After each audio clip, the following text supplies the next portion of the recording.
الحمد لله نحمده ونستعينه ونستغفره ونؤمن به ونتوكل عليه ونعوذ بالله من شرور أنفسنا ومن سيئات أعمالنا من يهده الله فلا مضل له ومن يضلل فلا هادي له وأشهد أن لا إله إلا الله وأشهد أن محمدا عبده ورسوله أما بعد فإن خير الحديث كتاب الله وخير الهدي هدي محمد صلى الله عليه وسلم وشر الأمور محدثاتها وكل محدثة بدعة وكل بدعة ضلالة وكل ضلالة في النار. أعوذ بالله من الشيطان الرجيم. بسم الله الرحمن الرحيم.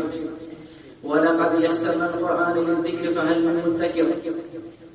ہر قسم کی تعریف، کبریائی، بڑائی، حمد و ثنا اللہ وحدہ لا شریک کے لیے ہے، جس نے ہمیں بہترین ڈھانچے میں پیدا کیا اور ضرورت کی ساری چیزیں مہیا فرمائی. درود و سلام نازل ہو اللہ کے تمام پیغمبروں پر، خصوصاً آخری پیغمبر محمد عربی صلی اللہ علیہ وسلم پر. عزیز دوستو، میں خاص موضوع کے تحت کچھ باتیں آپ کے سامنے عرض کرنا چاہتا ہوں. وہ یہ ہے کہ قرآن سمجھنا بہت آسان ہے.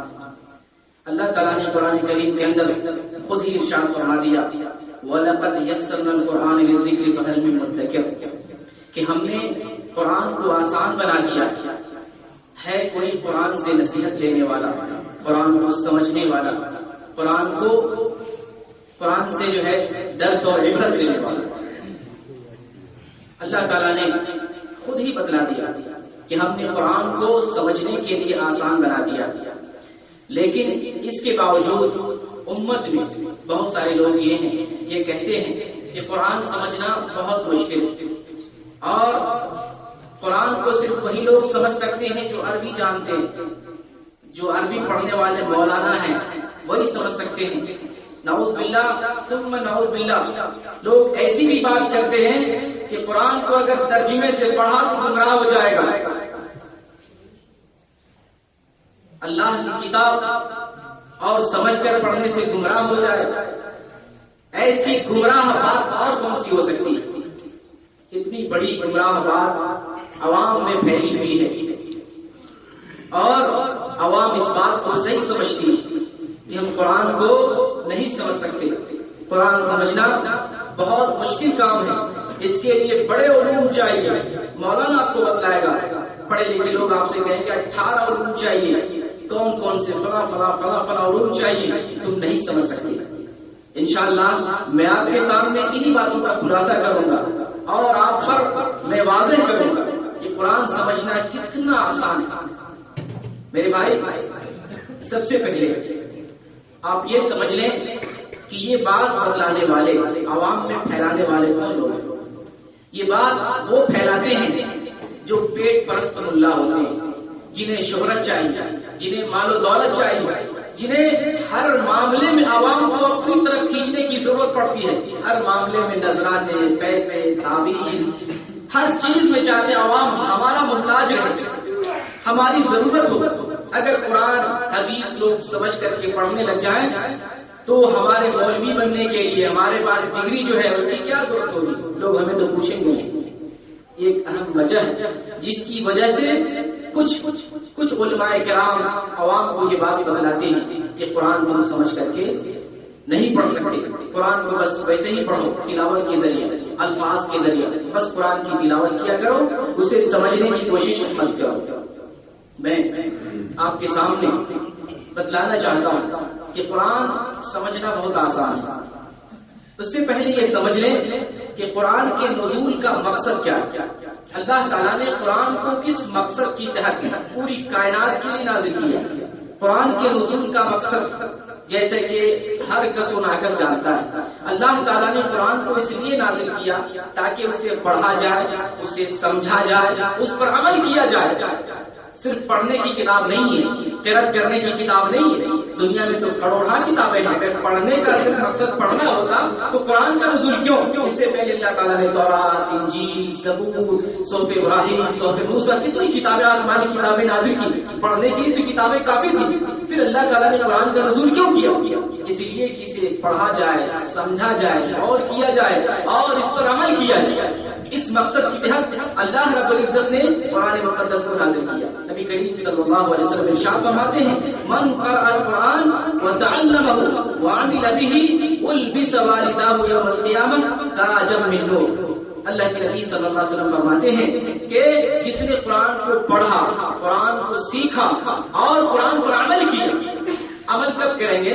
جب قرآن کو سمجھیں گے، قرآن کو سمجھ کر کے پڑھیں گے تبھی تو عمل کیا جا سکتا ہے۔ جس نے قرآن پڑھا، قرآن سیکھا اور قرآن پر عمل کیا تو اس کے والدین کو قیامت کے دن نور کا تاج پہنایا جائے گا۔ تین لوگوں کے لیے جنہوں نے قرآن پڑھا، قرآن سمجھا اور قرآن پر عمل کیا۔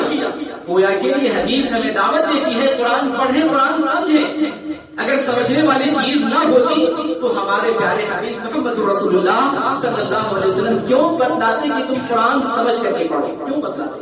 سمجھنے والی چیز ہے، اسی لیے آپ صلی اللہ علیہ وسلم فرما رہے ہیں قرآن کو پڑھو، قرآن کو سمجھو، اس پر عمل کرو، تمہارے والدین کو قیامت کے دن نور کا تاج پہنایا جائے گا۔ اس حدیث کو علامہ البانی رحمہ اللہ نے صحیح ترغیب کے اندر حسن لغیرہ قرار دیا، یعنی قابل استدلال ہے یہ حدیث۔ اسی طریقے سے قبر کے اندر جب مومن بندہ 3 سوالوں کا جواب دے دے گا، من رب ہوگا، ما دین ہوگا، من نبی ہوگا، یہ تینوں سوال کا جب مومن بندہ جواب دے دے گا تو منکر نکیر پھر سوال کریں گے، چوتھا سوال کریں گے کہ وما یدریک، تم نے ان باتوں کا جواب کیسے دے دیا؟ تعجب کریں گے تم نے ان باتوں کا جواب ٹھیک کیسے دے دیا؟ فیقول قرأت کتاب اللہ فآمنت به وصدقت، میں نے اللہ کی کتاب پڑھی، میں نے اللہ کی کتاب پڑھی اور اس کتاب پر ایمان لایا اور اس کتاب کی تصدیق کی، تب مجھے پتا چل گیا میرا رب کون ہے، میرا دین کیا ہے، میرے نبی کون ہے۔ قرآن کو میں نے پڑھا، اللہ کی کتاب میں نے پڑھی اور اس پر ایمان لایا، اس کی تصدیق کی۔ میرے بھائی، کیا قرآن کو بغیر سمجھنے والا اس پر ایمان لا سکتا ہے؟ کیسے ایمان لائے گا بغیر سمجھے؟ قرآن کس بات کی دعوت دیتا ہے، کس بات کا حکم دیتا ہے، کس کی طرف رہنمائی کرتا ہے، کیسے ہم اس پر ایمان لائیں گے؟ کیسے اس کتاب کی تصدیق کریں گے؟ تعجب کی بات، اگر کوئی آدمی بغیر قرآن سمجھے یہ کہے کہ میں قرآن کی تصدیق کرتا ہوں، ہر بات سچی کتاب ہے، کیسے ہو سکتا ہے؟ امپاسبل ہے۔ قرآن بغیر سمجھے تصدیق کر ہی نہیں سکتا۔ یہ حدیث ہمیں کیا بتلاتی ہے؟ یہ حدیث رسول ہمیں بتلاتی ہے کہ ہم قرآن کو سمجھ کر کے پڑھیں، اور یہ سمجھنے والی کتاب آسان کتاب ہے۔ اس حدیث کو علامہ البانی نے صحیح الجامع کے اندر صحیح قرار دیا۔ ہمیں یہ بات معلوم ہے اور بچہ مسلمان کا جانتا ہے کہ اسلام کی سب سے پہلی وحی اقرا باسم ربک الذی خلق، اس پہلی وحی کا پہلا لفظ اقرا، اس کا معنی ہے علم حاصل کرو، سمجھو، علم حاصل کرو، علم لو، علم دین حاصل کرو۔ پہلا لفظ قرآن کا، شریعت کا، اسلامی وحی کا پہلا لفظ ہے اس علم حاصل کرو۔ تو وہ شریعت ہمیں قرآن سمجھ، وہ کتاب کیسے سمجھنا مشکل ہوگی؟ جو کتاب ہمیں، جس کا پہلا لفظ ہمیں بتلاتا ہے علم حاصل کرو، سمجھو، تو وہ کتاب کیسے مشکل ہو سکتی ہے؟ یہ پہلا لفظ ہی میں بتلاتا ہے کہ کتاب تو آسان ہوگی، سمجھنے والی کتاب ہوگی، پڑھنے والی کتاب ہوگی، عبرت والی کتاب ہوگی، نصیحت والی کتاب ہوگی۔ اسی لیے اسلام کا پہلا لفظ، وحی کا پہلا لفظ اقرا، علم حاصل کرو۔ اور اسلام کے اندر علم حاصل کرنا اسی لیے فریضہ قرار دیا گیا ہے۔ طلب العلم فریضۃ علی کل مسلم، علم دین کا حاصل کرنا تمام مسلمانوں پر فرض قرار دیا گیا ہے۔ اس حدیث کو علامہ البانی رحمہ اللہ نے صحیح الجامع کے اندر صحیح قرار دیا۔ گویا ان باتوں سے ایک بات یہ بھی معلوم ہوتی ہے کہ علم پہلے ہے، عمل بعد میں۔ اب نماز پڑھیں گے، کیسے پڑھیں گے؟ پہلے علم حاصل کریں گے۔ نماز پڑھنے کا طریقہ کیا ہے؟ آپ صلی اللہ علیہ وسلم نے کیسے نماز ادا کی؟ نماز میں کیا چیزیں پڑھی جاتی؟ آپ نماز پڑھنے سے پہلے علم حاصل کریں گے۔ آپ وضو کرنا چاہتے ہیں تو وضو کیسے کریں گے؟ ڈائریکٹ وضو کرنے کے لیے نہیں چلے جائیں گے، آپ کو پہلے معلوم کرنا پڑے گا وضو کا طریقہ کیا ہے۔ سپوز دیٹ ایک ہندو آدمی مسلمان ہوتا ہے، اسے وضو کرنا ہے، اسے نماز ادا کرنا ہے، وہ کیا کرے گا؟ پہلے عالم سے رجوع کرے گا، جانکار سے رجوع کرے گا کہ وضو کا طریقہ کیا ہے، نماز پڑھنے کا طریقہ کیا ہے، علم لے لے گا، پھر اس کے بعد وضو کرے گا، نماز پڑھے گا۔ گویا کہ عمل پر علم مقدم ہے، پہلے علم لینا ہے اور پھر اس کے بعد عمل کرنا ہے۔ تو اسلام کے اندر علم دین حاصل کرنا، علم حاصل کرنا فریضہ قرار دیا گیا ہے تاکہ دین کو ہم صحیح سے ٹھیک سے سمجھیں اور ٹھیک سے اس پر عمل پیرا ہو۔ کہیں ایسا نہ ہو سنی باتوں پر عمل کرے اور وہ بات صحیح نہیں ہو۔ تو علم دین اگر کسی کے پاس ہوگا اس کا عمل بھی صحیح ہوگا، وہ صحیح علم پر عمل کرے۔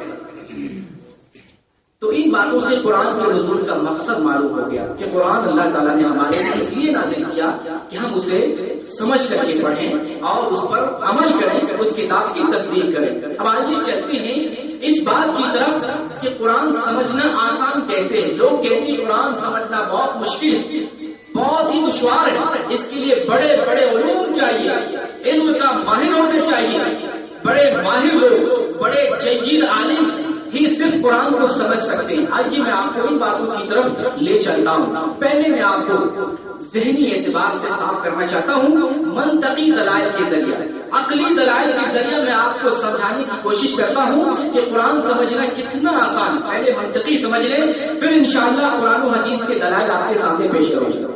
منطقی پہلی دلیل، جب ہمیں معلوم ہو گیا قرآن کے نزول کا مقصد سمجھنا ہے، اس پر عمل کرنا ہے، تو پھر جو قرآن پوری کائنات کے لیے، ہندو کے لیے، مسلم کے لیے، سکھ عیسائی کے لیے، مجوسی کے لیے، یہودی کے لیے، عیسائی کے لیے، دنیا کے تمام لوگوں کے لیے، عربی بولنے والوں کے لیے، ہندی بولنے والوں کے لیے، ملیالم، فارسی، تمل، انگلش، ساری زبان والوں کے لیے، تو اللہ تعالیٰ ایسی کتاب کیوں نازل کرے گا جس کو دنیا والے سمجھ نہ سکیں؟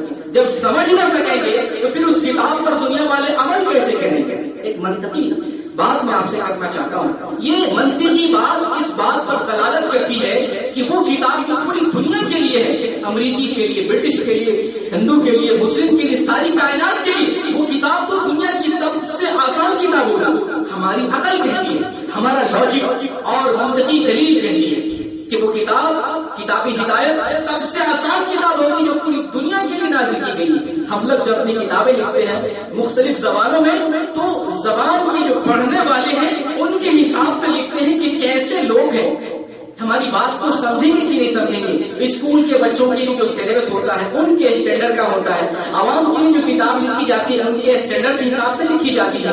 اللہ تعالیٰ پوری انسانیت کے ذہن کو، عقل کو، سمجھ کو جانتا ہے، کیونکہ اللہ تعالیٰ ہی نے انسان کو پیدا کیا اور اللہ تعالیٰ ہی نے عقل دے کر، صلاحیت دے کر انسان کو دوسرے تمام مخلوقات سے ممتاز کیا ہے۔ اللہ تعالیٰ اپنی بنائی ہوئی چیز کو جانتا ہے کہ یہ انسان کس اسٹینڈرڈ کو جاننے والا ہے، کس کتاب کو، کس علم کو اور کس چیز کو سمجھ سکتا ہے۔ اللہ تعالیٰ نے اپنے اندازے سے ایسی کتاب دنیا والوں کے لیے دی جو کتاب دنیا کے سارے لوگ سمجھ سکتے ہیں، امریکی ہو، یہودی ہو، سکھ ہو، عیسائی ہو، کسی بھی کنٹری کا، کسی بھی تہذیب کا، کسی بھی قوم ملت کا، کسی بھی زبان کا، کسی بھی رنگ و نسل کا ہو، سارے لوگ اس کتاب کو سمجھ سکتے ہیں۔ یہ بات ہم سے زیادہ اللہ رب العزت جانتا ہے، اس لیے کہ اللہ تعالیٰ نے ہمیں سب کو، قرآن کو، دنیا کو، پورے انسان کو اللہ تعالیٰ نے بھیجا، بنایا، پیدا کیا۔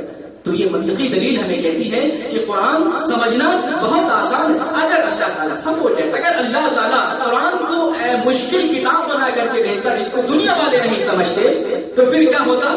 پہلی چیز تو یہ قرآن پر عمل کرنا مشکل ہو جاتا۔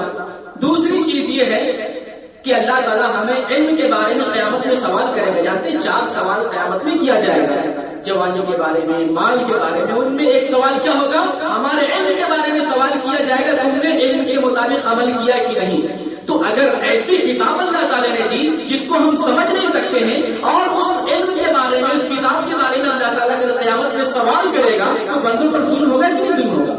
بندوں پر تو ظلم ہو سکتا ہے۔ ایسی کتاب اللہ تعالیٰ نے دی جسے ہم سمجھ نہیں سکتے ہیں اور اس کتاب کے بارے میں، اس علم کے بارے میں اللہ تعالیٰ سوال نہیں کرنے والا ہے، تو ہمارا لاجک کہتا ہے کہ اللہ تعالیٰ نے ہمیں آسان کتاب دی ہوگی تبھی تو اس کے بارے میں پوچھ کرے گا، اس کے بارے میں ہمیں سوال کرے گا۔ اللہ تعالیٰ بندوں پر ذرہ برابر بھی ظلم کرنے والا نہیں. سورہ قاف کے اندر اللہ تعالیٰ نے ارشاد فرمایا وما انا بظلام للعبید کہ ہم اپنے بندوں پر ذرہ برابر بھی ظلم کرنے والوں میں سے نہیں ہیں. یعنی ذرہ برابر بھی اللہ ظلم نہیں کرتا ہے, چاہے قرآن کو مشکل کتاب دے کر یا مشکل دین دے کر کہ ہم بندوں پر ظلم نہیں کرنا چاہتے ہیں, اور اللہ تعالیٰ ذرہ برابر بھی ظلم کرنے والوں میں سے نہیں.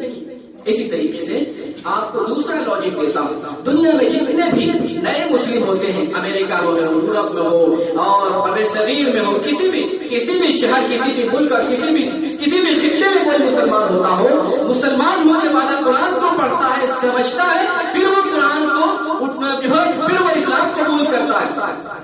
تو ایک ہندو آدمی, ایک غیر مسلم آدمی جب قرآن پڑھا, سمجھ لیا, اسلام قبول کر سکتا ہے قرآن سمجھ کر کے, ایک مسلمان قرآن کو کیوں نہیں سمجھ سکتا؟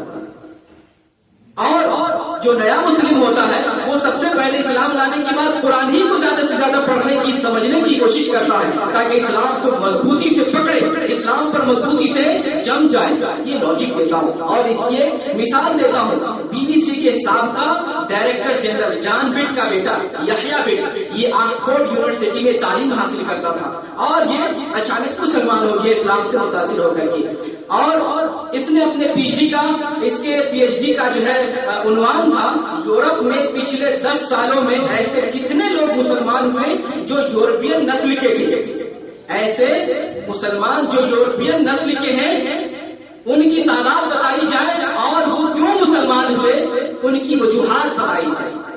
چنانچہ یحییٰ بٹ نے 2-3 سال تک یورپ میں اس بات کی تحقیق کی اور پھر اس نے اپنی رپورٹ پیش کی کہ پچھلے 10 سالوں میں 13,000 لوگ مسلمان ہوئے, اور جو سارے کے سارے یورپین نسل کے تھے ان میں سے 80% لوگ قرآن سے متاثر ہو کر کے مسلمان ہوئے. 80% یورپین جن کی زبان عربی ہے, جن کی زبان انگریزی ہے, یورپین زبان ہے, انہوں نے قرآن کو کیسے سمجھا, کیسے قرآن سے متاثر ہوئے؟ تعجب کی بات ہے. ہم مسلمان کہتے ہیں, ہم 100% مسلمان کہتے ہیں قرآن سمجھنا مشکل ہے, اور یہاں دیکھیے 80% لوگ قرآن ہی پڑھ کر کے, قرآن ہی سمجھ کر کے اسلام قبول کر رہے ہیں.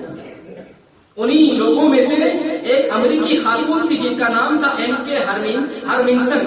یہ اپنے اسلام کی وجہ بتلاتی ہے کہ میں اسپین میں پڑھتی تھی, ایک دن ہاسٹل میں ریڈیو کا جو والم ہوتا ہے گھماتے گھماتے ایک ایسی آواز میں میرا وولیم چلا گیا جہاں سے عجیب و غریب آواز آ رہی تھی. میں سننے لگی, کئی دن تک سنتی رہی, پھر میں نے پتا کیا کہ یہ آواز کیسی ہے, کیونکہ مجھے یہ آواز بڑی جانی پہچانی سی, بڑی اچھی لگ رہی تھی, جیسے لگتا تھا یہ میرے دل کی آواز ہے, مجھے کچھ مل گیا ہے, مجھے ایسا لگتا تھا. میں نے پتا کیا تو پتا چلا یہ مسلمانوں کی مقدس کتاب قرآن کریم کی تلاوت ہے. میں نے قرآن کریم کا انگریزی ترجمہ لیا اور اسے پڑھنا شروع کیا. پورا قرآن ترجمے کے ذریعے میں نے ختم کر لیا. مجھے قرآن کے بارے میں بڑی نالج, بڑی باتیں معلوم ہوئی, لیکن میرے دل میں خیال پیدا ہوا ابھی تو میں نے قرآن کا انگریزی ترجمہ پڑھا ہے, کیوں نہ ہم قرآن کو عربی زبان کے ذریعے پڑھنے کی اور سمجھنے کی کوشش کریں. چنانچہ وہ لڑکی امریکی خاتون مصر کی قاہرہ یونیورسٹی میں ایڈمیشن لیتی ہے اور عربی کا 2 سالہ ڈپلوما کورس کرتی ہے, اور وہ کورس کرنے کے بعد اب قرآن کو, اصل عربی قرآن کو پڑھنا شروع کرتی ہے, اور قرآن پڑھتے پڑھتے وہ لڑکی کہتی ہے کہ قرآن نے مجھے مسلمان بنا دیا. الحمدللہ. ایک غیر مسلم کو, ایک امریکی کو, انگریزی بولنے والی لڑکی کو قرآن مسلمان بنا سکتا ہے, اور ہم قرآن کہتے ہیں کہ قرآن ہمارے لیے سمجھنا بہت مشکل ہے, بڑے علوم چاہیے. میرے بھائی, یہ مولانا, یہ پیٹ پرست مولانا آپ کو دھوکہ دے رہا ہے, آپ کو گمراہ کیا ہوا ہے. آپ کو قرآن سے, دین کی محبت سے, دین پر عمل کرنے سے, صحیح دین کی طرف آنے سے آپ کو روکتا ہے. آپ پڑھیں, قرآن کو سمجھ کر کے پڑھیں. اللہ تعالیٰ نے قرآن کو سمجھنے والی کتاب بنائی.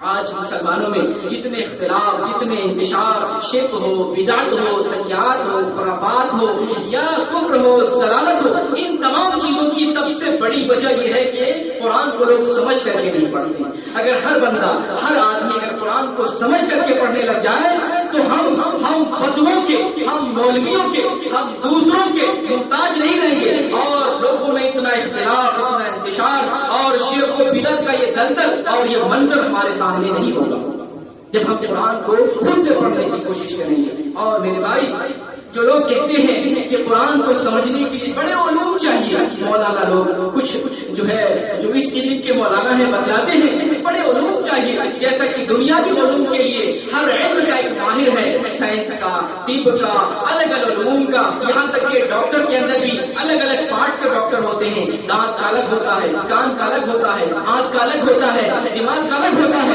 اسی طریقے سے قرآن کے بھی الگ الگ ماہرین ہیں، تفسیر کے الگ ماہرین ہیں، لغت کو جاننے والے الگ ماہرین ہیں، صرف اور نحو کو جاننے والے الگ الگ ماہرین ہیں۔ ان باتوں کو بیان کر کے عوام کو بتلایا جاتا ہے، قرآن سمجھنا بہت مشکل ہے میرے بھائی۔ نبی صلی اللہ علیہ وسلم کو اللہ تعالیٰ نے قرآن دے کر کے بھیجا، اور قرآن دے کر کے قرآن کا شارع، شریعت کا شارع بنا کر کے بھیجا۔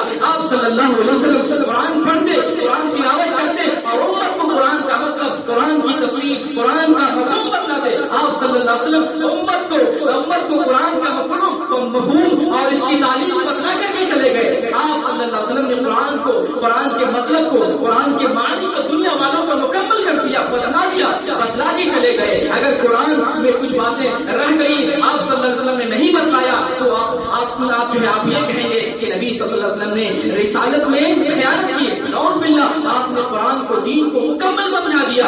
هو الذی بعث فی الأمیین رسولا من انفسهم یتلو علیہم آیاتہ ویزکیہم ویعلمہم الکتاب والحکمہ۔ نبی پاک صلی اللہ علیہ وسلم تمہیں میں سے بھیجے گئے، وہ قرآن کی آیتوں کی تلاوت کرتے ہیں، لوگوں کو علم و حکمت کی باتیں بتلاتے ہیں۔ آپ صلی اللہ علیہ وسلم علم و حکمت کی ساری باتیں بتلا کر کے چلے گئے، اور علماء تفسیر نے ساری باتوں کو جمع کر کے کتابوں میں مدون کر دیا۔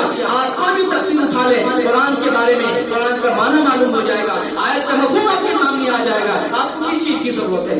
علماء تفسیر نے، محدثین نے، اور جو ہے ہمارے اہل علم نے سارا علم کا سارا کام کر دیا، ذخیرہ بنا کر کے آپ کے سامنے رکھ دیا ہے۔ آج اتنا آسان ہو گیا علم حاصل کرنا کہ بہروں کے لیے الگ اسکول ہے، گونگوں کے لیے الگ اسکول ہے، نہ سمجھنے والوں کے لیے الگ اسکول ہے۔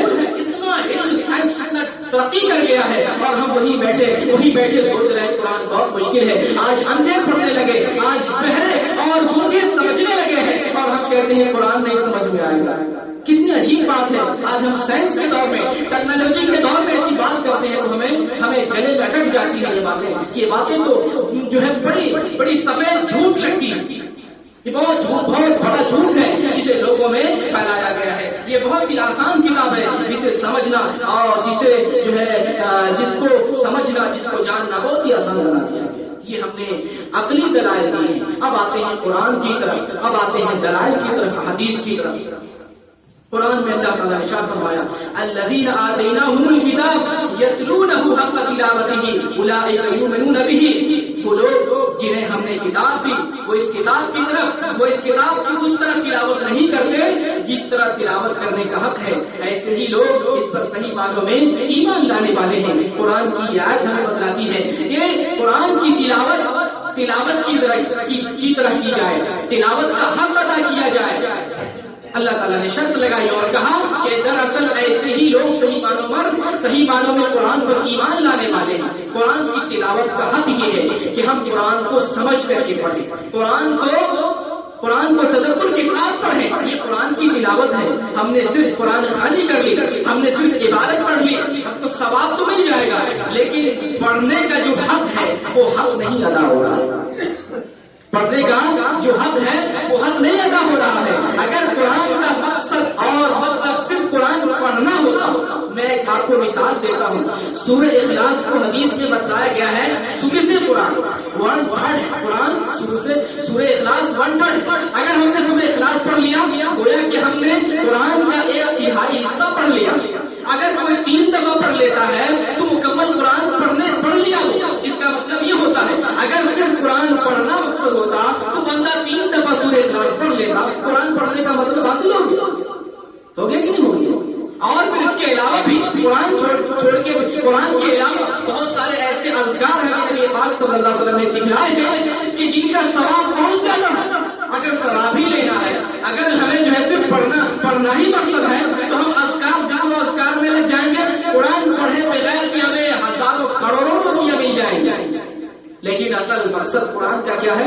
قرآن سمجھ کر کے پڑھنا، تدبر کے ذریعہ اور فکر کے ذریعہ ہم قرآن کو پڑھیں اور قرآن کو سمجھیں۔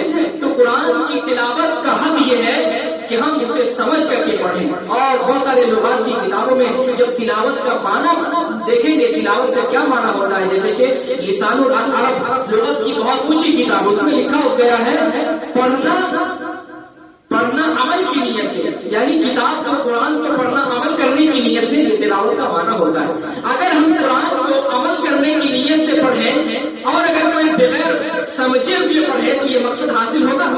کبھی نہیں ہو سکتا ہے۔ جب تک کہ قرآن کو سمجھ کر کے نہیں پڑھے عمل کی نیت اس کے اندر نہیں پیدا ہو سکتی ہے۔ تو گویا ہم قرآن کو سمجھ کر کے پڑھیں تاکہ اس پر عمل کرنے کا جذبہ ہمارے دل میں بیدار ہو، پیدا ہو۔ اسی طریقے سے اللہ تعالیٰ نے قرآن میں خود ہی بدلا دیا، وَلَقَدْ يَسَّرْنَا الْقُرْآنَ لِلذِّكْرِ فَهَلْ مِن مُدَّكِرٍ، ہم نے قرآن کو تمہارے لیے آسان بنایا ہے کوئی قرآن کو سمجھنے والا، قرآن سے نصیحت لینے والا، قرآن سے درس عبرت لینے والا ہے کوئی آدمی؟ ایک طرف اللہ کہتا ہم نے قرآن کو تمہارے لیے آسان بنا دیا، اور دوسری طرف لوگ کہتے ہیں قرآن مشکل ہے، سمجھنا مشکل ہے۔ آپ کس کی بات کو تسلیم کریں گے؟ اس میں سے دو میں سے کوئی ایک آدمی تو ضرور جھوٹا ہوگا، اور اللہ تعالیٰ جھوٹ بولے نعوذ باللہ ایسا ہو ہی نہیں سکتا ہے۔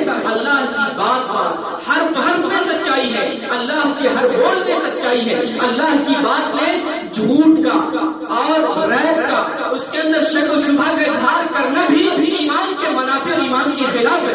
اللہ تعالیٰ نے جو کہا مبنی پر حق ہے۔ بہار کے کچھ علاقوں میں کچھ دوسرے اسٹیٹ کے اندر بھی بچے کو، مسلمان بچے کو سب سے پہلی کتاب جو دی جاتی ہے اس کا نام ہے یسرنا القرآن۔ آج کل نورانی قاعدہ، قرآنی قاعدہ، بہت ساری کتابیں آ گئی ہیں، لیکن ہم لوگوں نے جو پڑھا اس کا نام ہے یسرنا القرآن۔ کیا مانا اس کا؟ بچے کو پتا نہیں ہوتا، پڑھانے والے افسوس کی باتیں، پڑھانے والے مولانا کو بھی اکثر کو پتا نہیں ہوتا یسرنا القرآن کا مطلب کیا ہوتا ہے۔ ہم نے قرآن کو آسان بنایا ہے۔ سب سے پہلی کتاب بچہ یسرنا القرآن پڑھتا ہے اور اپنے ہاتھوں میں الحمدللہ قرآن مقدس کو لے لیتا ہے، کیونکہ اللہ تعالیٰ نے اسے آسان بنایا ہے۔ اس کو اللہ تعالیٰ نے امت کے لیے آسان بنایا ہے۔ یسرنا القرآن، قرآن میں اللہ تعالیٰ نے سورہ قمر کے اندر اس آیت کو 4 دفعہ ذکر کیا ہے، وَلَقَدْ يَسَّرْنَا الْقُرْآنَ لِلذِّكْرِ فَهَلْ مِن مُدَّكِرٍ۔ 4 مقامات پر سورہ قمر میں اللہ تعالیٰ نے ارشاد فرمایا۔ کہاں؟ آیت نمبر 17، آیت نمبر 22، آیت نمبر 32، آیت نمبر 40، یہ 4 مقامات پر اللہ تعالیٰ نے ذکر کیا۔ کیوں اللہ کو بتلانے کی اتنی ضرورت پڑی؟ تاکہ امت کو، لوگوں کو یقین ہو جائے کہ قرآن کو ہم نے آسان بنایا ہے۔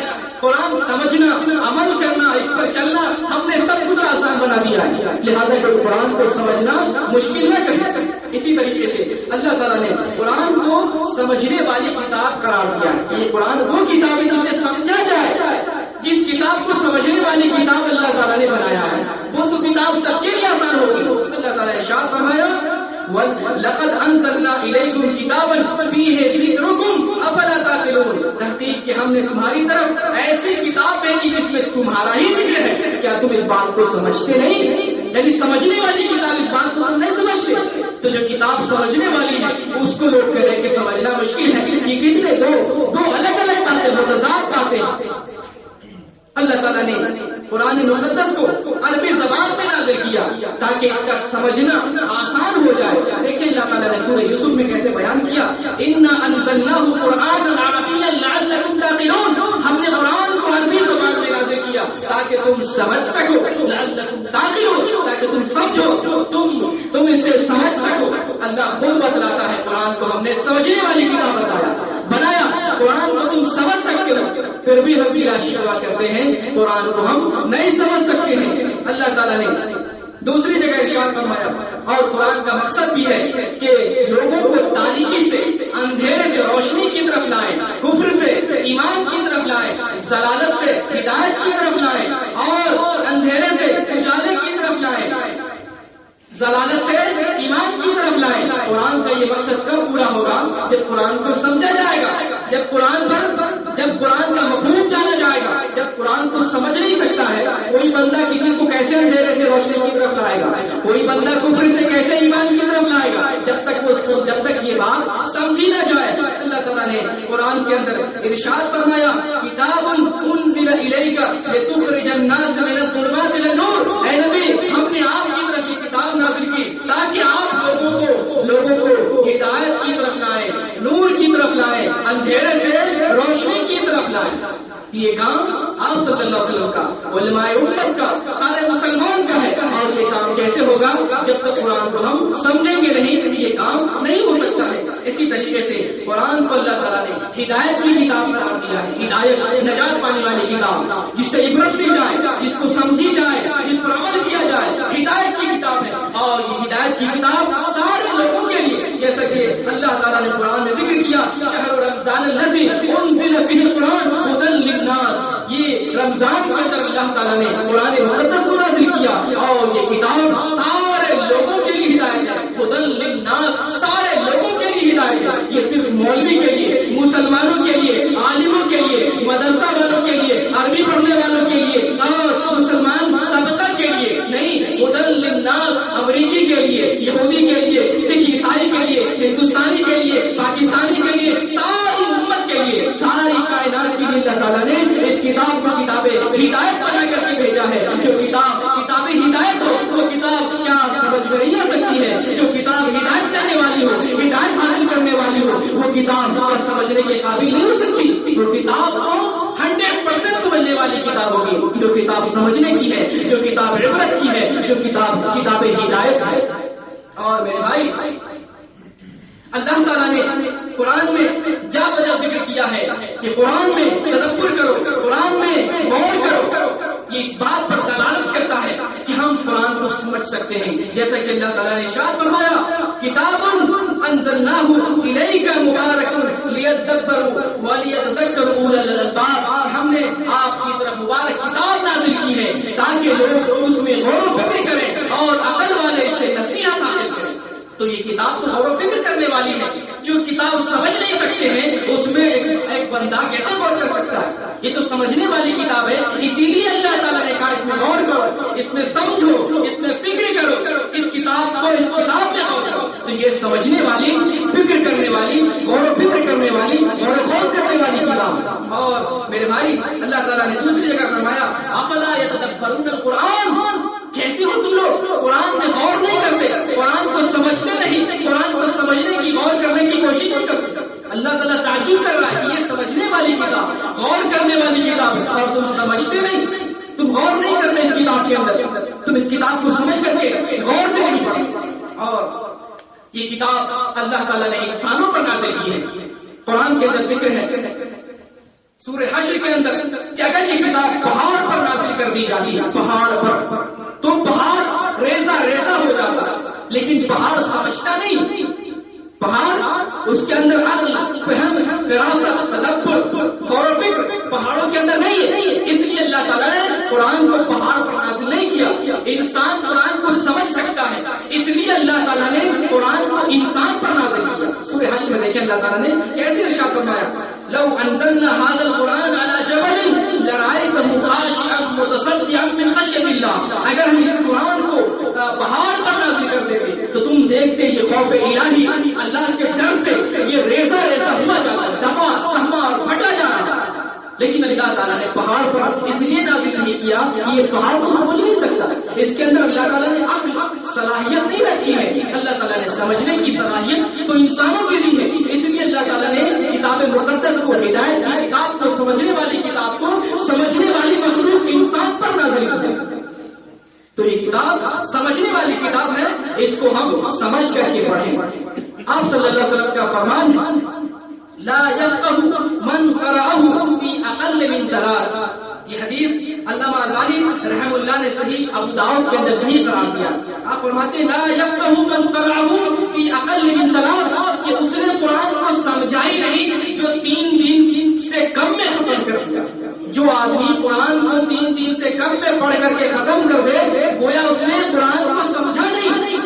یہ حدیث ہمیں بتلاتی ہے کہ قرآن ہم 3 دن کے اندر بھی سمجھ کر کے پڑھ سکتے ہیں. جو 3 دن سے پہلے ختم کر لے گویا اس نے قرآن کو سمجھا نہیں. اس حدیث سے بات اشارہ ملتا ہے کہ ہم قرآن کو سمجھ سکتے ہیں. قرآن سمجھنے والی کتاب ہے اور 3 دن میں بھی کم سے کم سمجھ کر کے ختم کر سکتے ہیں. اس حدیث سے ہمیں اشارہ ملتا ہے گویا کہ ہم قرآن کو سمجھ کر کے پڑھنے میرے بھائی. اسی طریقے سے نبی کریم صلی اللہ علیہ وسلم کا عام فرمان ہے دین کے بارے میں. آپ صلی اللہ علیہ وسلم کا عام فرمان ہے ان ھذا الدین یسر، کہ یہ دین اسلام سراپا آسانی کا نام ہے. یہ مذہب اسلام، دین اسلام سراپا آسانی ہے ہر چیز میں، سمجھنے میں، عمل کرنے میں اور اس کو دنیا میں پھیلانے میں. یہ دین تمام اعتبار سے، تمام ناحیے سے آپ صلی اللہ علیہ وسلم کا علل اعلان یہ حکم ہے، ان ھذا الدین یسر، اس لیے یہ دین آسانی کا نام ہے. یہ حدیث نسائی شریف میں ہے اور علامہ البانی رحم اللہ نے اس کو صحیح قرار دیا ہے. میں نے 10 دلیلیں قرآن سے پیش کی، کئی دلائل، منطقی دلائل قرآن اور حدیث کے دلائل ہیں. وقت کی نزاکت کے وجہ سے ہم آپ کے سامنے پیش نہیں کر پا رہے ہیں، لیکن 10 دلیلیں ہم نے قرآن اور حدیث سے پیش کی. ان کے علاوہ ہم نے عقلی دلیلیں پیش کی جن سے یہ بات مترشح ہوتی ہے، ظاہر ہو جاتی ہے کہ قرآن سمجھنے والی کتاب ہے. قرآن ایسی کتاب نہیں جسے ہم نہیں سمجھ سکتے. قرآن ایسی کتاب ہے جسے ہر کس و ناقص، ہر فرد بشر، امت کا ہر آدمی، کسی بھی طبقے کا ہو، کسی رنگ و نسل کا ہو، کسی بھی زبان کا ہو اور کسی بھی قوم و ملت کا ہو، قرآن کو سمجھ سکتا ہے اور یہ سمجھنے والی کتاب ہے. تعجب کی بات ہے کہ جس دین کی بنیاد آسانی پر ہو، جس دین کی بنیاد اور پہلی وہی اقرا ہو، وہ کتاب و دین کیسے مشکل ہو سکتا ہے؟ وہ کتاب و دین کو سراپا آسانی کا نام ہے. یہ دین بہت آسان ہے. میں چند اقوال بھی ان لوگوں کی طرف سے پیش کرتا ہوں جو جن طبقات میں لوگ کہتے ہیں کہ قرآن سمجھنا مشکل ہے. میں قول پیش کرتا ہوں مولوی انیس احمد دیوبندی، انہوں نے انوار القرآن صفحہ نمبر 35 کے اندر لکھا ہے کہ جو لوگ عربی جانتے ہیں قرآن کو سمجھ سکتے ہیں، جو لوگ عربی نہیں جانتے ہیں ان کے لیے بہترین ترجمے موجود ہیں، ترجمہ پڑھ کر کے وہ قرآن کو سمجھ سکتے ہیں. افسوس کی بات ہے کہ لوگوں نے سمجھ لیا ہے کہ قرآن کو بالکل نہیں سمجھ سکتے ہیں. اس کے سمجھنے کے لیے بہت سے مختلف علوم و فنون چاہیے اور بڑے جید عالم ہونا چاہیے. یہ مولوی انیس احمد دیوبندی ارشاد فرماتے ہیں. اسی طریقے سے شاہ اسماعیل شہید رحمۃ اللہ علیہ فرماتے ہیں تقویۃ الایمان کے اندر عوام میں یہ بات مشہور ہو گئی ہے کہ اللہ رسول کا کلام سمجھنا بہت مشکل ہے، اس کا بڑا علم چاہیے. تو یہ بات بہت غلط ہے. اس واسطے کہ اللہ تعالیٰ نے فرما دیا ہے قرآن مجید میں باتیں صریح اور واضح ہیں، لہذا اس کا سمجھنا مشکل نہیں ہے اور اس کو سمجھنے کے لیے بڑا علم نہیں چاہیے. اسی طریقے سے شاہ ولی اللہ محدث دہلوی رحمۃ اللہ علیہ ارشاد فرماتے ہیں فتح الرحمان کے اندر کہ جس طرح لوگ مثنوی مولانا جلال الدین گلستان شیخ سعدی اور منطق الطیر شیخ فرید الدین عطار، قصص فارابی، نفحات مولانا عبد الرحمان اور اس قسم کی کتابیں پڑھ سکتے ہیں، سمجھ سکتے ہیں، تو قرآن کا ترجمہ بھی پڑھ سکتے ہیں، سمجھ سکتے ہیں. ان تمام باتوں سے، لوگوں کے اقوال سے، منطقی دلائل سے، قرآن کی آیات اور حدیث طیبہ سے یہ بات ظاہر ہو جاتی ہے کہ قرآن سمجھنا بہت آسان ہے، نہایت ہی آسان ہے. آج کے بعد کوئی گلا، کوئی شکوہ نہیں کہ قرآن سمجھنا مشکل ہے.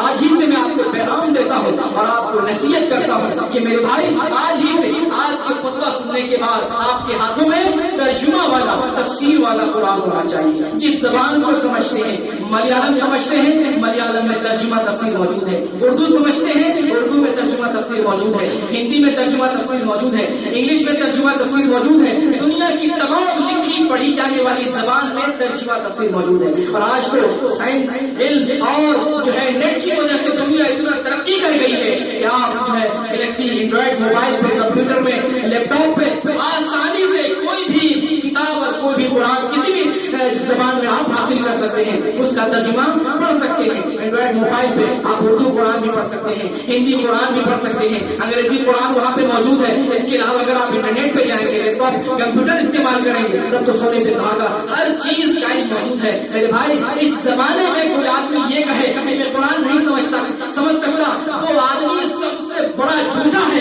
سائنس سب ہو سکتا ہے. آپ جانتے ہیں جو دنیا کی علوم ہے 3 فیکلٹیز کے اندر ہے، جو ہے ایک جو ہے آتا ہے آرٹ آتا ہے، ایک کامرس آتا ہے اور ایک سائنس آتا ہے. ان تینوں میں سب سے مشکل سائنس مانا جاتا ہے. اور ہم دیکھتے ہیں کالجوں میں، یونیورسٹیوں میں اور جو ہے اسکولوں میں بچے سب سے زیادہ بھیڑ لگاتے ہیں تو سائنس کی طرف بھیڑ لگاتے ہیں. جب اتنا مشکل اور اتنا ٹف سبجیکٹ مانا جاتا ہے، دنیا کے لوگ اسی میں بھیڑ لگاتے ہیں اور ہم کہتے ہیں قرآن سمجھ نہیں سکتے ہیں. کتنے افسوس کی بات ہے. اللہ تعالیٰ سے دعا ہے یا الہ ہمیں قرآن کو سمجھنے کی توفیق دے. اے اللہ امت کے اندر جو یہ غلط فہمی پیدا ہو گئی ہے، قرآن سمجھ نہیں سکتے ہیں، اے اللہ ان کے دلوں کو صاف کر دے. اے اللہ امت کی صاف کر دے. اے اللہ تو نے سچ کہا کہ تو نے قرآن کو آسان بنایا ہے، ہم اس اس بات کی تصدیق کرتے ہیں اور یقیناً اے بارے اللہ یہ کتاب آسان ہے، اگر یہ کتاب آسان نہ ہوتی تو جو ہے جزیرۃ العرب والے کیسے قرآن کو سمجھتے۔ عمر فاروق رضی اللہ عنہ قرآن کو کھولتے ہیں اور قرآن کو عورت سمجھ جاتے ہیں